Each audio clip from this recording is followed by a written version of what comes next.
कुलगुरु की बात सुनकर अलका ने रुद्र से कहा, आज से ठीक 14 दिन बाद तुम और रक्षिता एक बंधन में बन जाओगे। अपनी माँ की बात का जवाब देते हुए रुद्र ने कहा, समझो ये काम हो गया, फिर आकाश हमेशा हमेशा के लिए मेरे रास्ते से हट जाएगा। अलका अब भी कुछ परेशान ही लग रही थी। रुद्र, इस समय यही सबसे बड़ी चुनौती है हमारे सामने कि हमें 14 दिनों तक बहुत अलर्ट रहना होगा। सिर्फ इतना ही नहीं, बल्कि रक्षिता की सुरक्षा पर भी पूरा फोकस करना होगा, क्योंकि अगर किसी तरह इस बात की खबर आकाश या किसी और दुश्मन को लग गई तो वो पूरी ताकत झोंक देंगे ये शादी रोकने के लिए। रुद्र गुस्से से बोला, आकाश, माय फुट, अब मेरे जूते की नोक पर होगा वो। अलका को अपने बेटे का ये ओवर कॉन्फिडेंस अच्छा नहीं लगा और उनके चेहरे पर गुस्से की लकीरें उभर आईं। उन्होंने कुछ हाइपर होकर रुद्र से कहा, रुद्र, बिहेव योरसेल्फ। बिना किसी ठोस आधार के हवा में उड़ना अच्छी बात नहीं। रुद्र ने भी लापरवाही से कंधे उचकाते हुए कहा, मां, अपने सबसे बड़े दुश्मन आकाश को हराने की चाबी लगी है हमारे हाथ। अलका ने उसी गुस्से वाले लहजे को बरकरार रखते हुए कहा, अभी सिर्फ रास्ता पता चला है रुद्र, अभी उस पर चलकर मंजिल तक पहुंचना भी है। हमें तो ये भी पता नहीं है कि उस रास्ते पर कितनी रुकावटें हमारा इंतजार कर रही हैं। अब रुद्र कुछ सीरियस होकर बोला, मां, अब क्या मुसीबत आ सकती है? कौन सी रुकावट हो सकती है? अलका ने सीरियस होकर धीरे से कहा, कोई भी बेटा, कोई भी। इस पर रुद्र सवालिया नजरों से अलका की तरफ देखने लगा। अलका ने समझाते हुए कहा, कुछ खास नहीं। सबसे पहले तो ये टेंशन अपने दिमाग से निकाल फेंको, और दूसरी बात, हमेशा सतर्क रहना होगा। तभी अलका और रुद्र आपस में बातें कर ही रहे थे कि अचानक वहां एक बहुत खूबसूरत लड़की आई और रुद्र की बात सुनकर बोली, किस बात का पूरा ध्यान रखा जा रहा है भाई?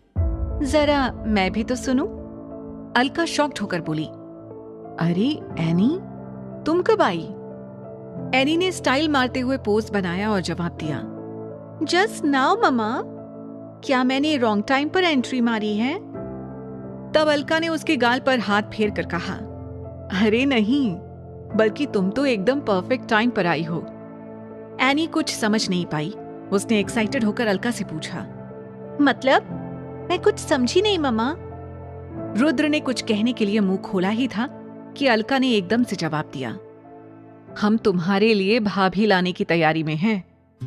एनी ने बच्चों की तरह खुश होते हुए कहा, ओह वाओ, कौन है वो बदनसीब? और ऐसा बोलकर वो खिलखिलाकर हंस पड़ी। अलका ने आंखें तरेरते हुए कहा, कभी तो सीरियस रहा करो एनी।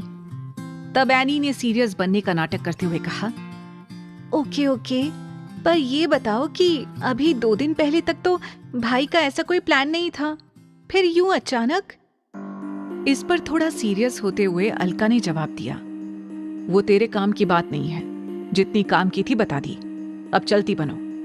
एनी ने छोटी बच्ची की तरह जिद करते हुए कहा, मम्मा। अलका ने रुद्र से कहा, रुद्र, एनी भी हमारी फैमिली मेंबर है, उसे सब पता होना चाहिए। अब रुद्र ने बिना इच्छा के कहा, ओके, लेट्स कंटिन्यू। अलका ने एनी से कहा, एनी, आओ बैठकर बातें करते हैं। एनी जाकर अलका के पास बैठ गई। Anything serious mom? जल्दी बताओ, क्या हुआ है? यूं एकदम से भाई की शादी? Is everything okay? अलका ने उसका हाथ अपने हाथ में लेते हुए कहा, हाँ बेटा, अभी तक सब ठीक है। आई होप आगे भी सब ठीक ही रहे। इसलिए हमने, यानी कि मैंने और तुम्हारे भाई ने, रक्षिता से रुद्र की शादी करवाने का प्लान किया है। एनी ने पूछा, रक्षिता से? अलका ने कहा, हाँ, और शादी इसी फुल मून को, यानी शरद पूर्णिमा को होगी। एनी ने कहा, पर इतनी जल्दी क्यों मॉम? क्योंकि हमारे कुल गुरुजी ने कहा है। एनी अब भी सेटिस्फाइड नहीं हुई थी, तो उसने पूछा, पर कुल गुरुजी ने ऐसा किस लिए कहा? वो इसलिए। अलका ने फुसफुसाते हुए सारी बात एनी को बता दी। अलका की बात का जवाब देते हुए एनी ने कहा, ओके, मेरे लायक कोई काम लगे तो बताना, भाई की शादी का पार्ट बनकर मुझे भी अच्छा लगेगा, अलका ने समझाया। हाँ देखो, रक्षिता हमारी तरह बिल्कुल नहीं है, वो हमसे बिल्कुल अलग है। वो इंसान है, उसे अपनी शादी के लिए कपड़े, गहने, कॉस्मेटिक्स, सब चीजों की जरूरत पड़ेगी। और अभी 14 दिन तक, मतलब जब तक रुद्र की शादी उससे हो नहीं जाती, हम उसे बाहर भेजने का रिस्क नहीं ले सकते। समझ रही हो ना तुम? एनी सीरियस हो गई थी और उसने कहा, तो मैं शॉपिंग करना कब से शुरू करूं? अलका ने कहा, तुम कभी भी स्टार्ट कर दो। एनी ने कहा, आज से? तब अलका ने कहा, नहीं, अभी से। और फिर दोनों खिलखिलाकर हंस पड़ी। एनी शहर के सबसे बड़े मॉल में शॉपिंग करने पहुंच गई। उसने सबसे पहले कपड़ों के काउंटर पर जाकर ब्राइडल कपड़े देखना शुरू किया।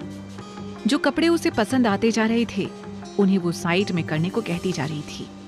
वो ब्राइडल लहंगा देख रही थी कि उसे किसी लड़की और अटेंडर के बीच की बातचीत सुनाई दी। अटेंडर ने उसकी तरफ उंगली दिखाकर कहा, वो रही वो मैडम जिन्होंने ये खरीदा है। जब एनी ने पलटकर देखा तो स्मृति खड़ी थी। स्मृति ने कहा, एनी, तुम्हें इतने सारे ब्राइडल कपड़े लेकर क्या करना है? एनी ने कहा, अरे ये मेरे लिए नहीं है। तो फिर किसके लिए है? स्मृति ने थोड़ा सा शॉक्ड होकर पूछा। रक्षिता के लिए। अचानक से ना चाहते हुए भी एनी के मुंह से निकल गया। क्या कहा? रक्षिता के लिए? पर उसके लिए शॉपिंग तू क्यों कर रही है? वो उसकी शादी है तो बस हेल्प कर रही थी और कुछ नहीं। एनी ने बात को बदलना चाहा, पर स्मृति ने फिर पूछा, उसकी शादी की शॉपिंग तू क्यों कर रही है? वो भी बिल्कुल अकेली? एटलीस्ट वो साथ तो आती। तब एनी ने कहा, ऐसा कर, अभी तू भी शॉपिंग कर ले और मैं भी, फिर शाम को मिलते हैं, तब इस बात पर डिस्कशन करते हैं। पर स्मृति इससे अग्री नहीं दिखी। उसने एनी के हाथ से लहंगा लेकर काउंटर पर रखा और उसका हाथ पकड़कर बाहर ले गई और बोली, तुझे मेरी कसम है एनी, सच सच बता क्या बात है? एनी बताते हुए कुछ झिझक रही थी कि तभी स्मृति ने कहा, अब बोल भी दे। अब एनी ने स्मृति से कुछ अनमनी आवाज में कहा, वो इसलिए क्योंकि रक्षिता की शादी मेरे भाई के साथ हो रही है। तभी तो इतना झिझक रही थी। एक खूब लंबी सी सांस लेकर स्मृति ने कहा। तो एनी ने स्मृति के हाथ पर अपना हाथ रखते हुए कहा, तुझे बुरा लगा ना? स्मृति ने कहा, रुद्र रक्षिता से शादी करके सही नहीं कर रहा है। मैं अभी भी रुद्र को नहीं भूल पाई हूँ। कहते हुए स्मृति की आंखों के कोर गीले हो गए। रो मत स्मृति, ये शादी करना रुद्र भाई की मजबूरी है। ऐसी क्या मजबूरी हो सकती है जो वो मुझे छोड़कर रक्षिता से शादी करने जा रहा है? अब एनी ने भी फुसफुसाहट भरे स्वर में पूरी बात सच सच स्मृति को बता दी। फिर स्मृति को दुखी देखकर एनी बोली, तू समझ रही है ना? स्मृति ने कुछ बुझी सी आवाज में कहा, चलती हूँ। कहकर स्मृति मुड़कर जाने लगी। तब एनी ने उसकी पीठ को थपथपा कर कहा, please take care of yourself. Smriti ने मुंह लटकाए हुए हाँ की मुद्रा में सिर हिलाया और छोटा सा रिप्लाई दिया, और इतना कहकर स्मृति मॉल से बाहर चली गई। कहीं ना कहीं एनी को लग रहा था कि उससे गलती हो गई है। वो एक बार फिर दौड़कर स्मृति के पास पहुंची और उससे रिक्वेस्ट की, स्मृति प्लीज ये बात तुम तक ही रहनी चाहिए, समझी? Don't worry.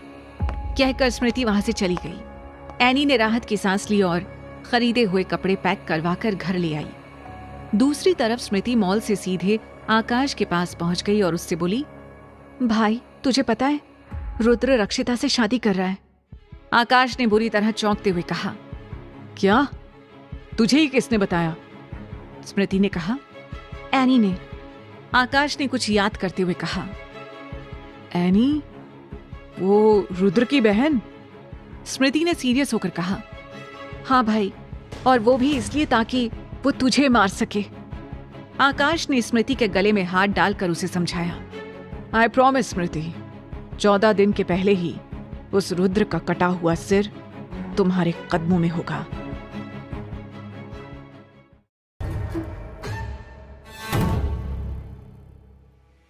कुलगुरु की बात सुनकर अलका ने रुद्र से कहा, आज से ठीक 14 दिन बाद तुम और रक्षिता एक बंधन में